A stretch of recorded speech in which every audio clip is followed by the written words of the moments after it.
sayangin panahon natin na bigay ng Panginoon. Gamitin mo upang mapabuti ang buhay mo. Magtrabaho para sa pamilya mo. Malay mo baka ika'y masinso. Ang katamaran alisin mo sa buhay mo. Panahon na upang ika'y magsipag na.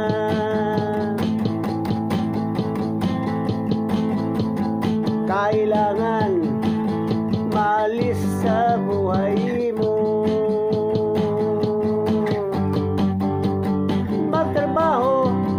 Magtrabaho upang ika'y umasinso.